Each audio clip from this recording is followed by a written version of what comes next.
Bonjour les amis, aujourd'hui c'est encore un Chronique 7, mais en fait je vais vous parler aussi de 1 Chronique 8, parce que vous voyez à la fin d'1 Chronique 8, nous arrivons vers la conclusion d'une partie de ces généalogies. 9.1, tout Israël a été recensé et inscrit dans les annales des rois d'Israël.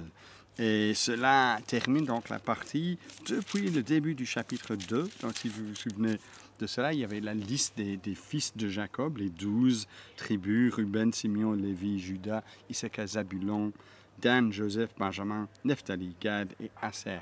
Tous sont mentionnés au chapitre 2, verset 1. Et entre 2.1 et 9.1, donc on a un peu l'historique de toutes ces tribus des fils de Jacob.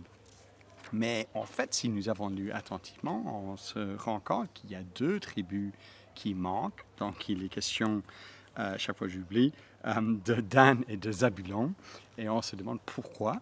Mais cela nous pousse à voir qu'il y a une certaine structure dans tous ces chapitres. Et l'auteur fait ça exprès. Et pour nous aider à voir cela, je vais vous révéler une super illustration très technique écrite à la main. Donc j'espère que vous voyez cela. Et ici, donc, on commence avec le chapitre 2 à partir du verset 3. Ici, on termine chapitre 8, verset 40. Et ce que nous voyons comme structure, c'est qu'on commence avec Juda dans les 2-3 premier, le chapitre 2 et 3, Simeon fait partie un peu de cette tribu-là. Ensuite, on a 4 autres tribus qui sont mentionnées. Ensuite, il y a Lévi au milieu, la tribu de Lévi. Ici, il y a un bel accent là-dessus. Ensuite, on va vers 6 tribus qui sont mentionnées ici au chapitre 7. Donc, Issachar, Benjamin, Nephtali, Manassé, Ephraïm, donc les 2 fils de Joseph, et ensuite Aser. Et on revient au chapitre 8, encore une fois, sur les descendants de Benjamin. Et tout cela, donc, nous mène à poser la question, mais pourquoi cette structure-là? Pourquoi si peu sur les 4 tribus-là, les 6 tribus-là, et autant sur Juda, Lévi et Benjamin? Et je pense, évidemment, ça nous pousse à réfléchir. L'auteur ne nous le dit pas de manière exprès, donc ça nous pousse à dire, mais pourquoi? Donc, je pense que la raison pour laquelle c'est comme ça, c'est parce que les promesses de Dieu envers son peuple vont s'accomplir à travers les tribus qui composaient le royaume du Sud, donc Juda, dont il y avait Benjamin et Juda là-dedans, avec des Lévites aussi, parce que les Lévites étaient un peu partout.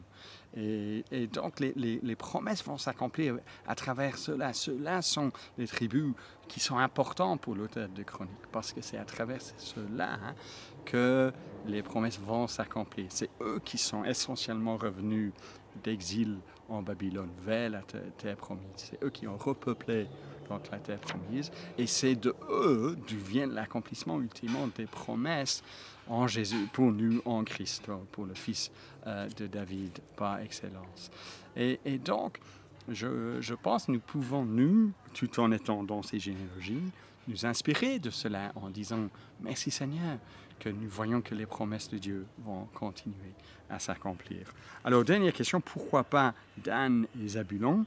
Je ne pense pas qu'il y avait un problème de Dan ou Zabulon, mais c'est plutôt une ouverture que donnent les Écritures vers la fin de l'Ancien Testament. Rappelons-nous, nous sommes là, que peut-être le territoire idéal, donc dans la première terre promise, n'est qu'un nombre.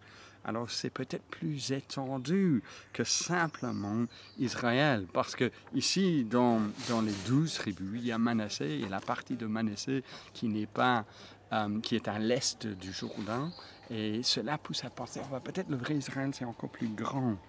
Et aussi, peut-être le vrai Israël, l'Israël de Dieu, l'ultime Israël, n'est pas ultimement de ces 12 tribus, mais c'est composé d'autres tribus des nations.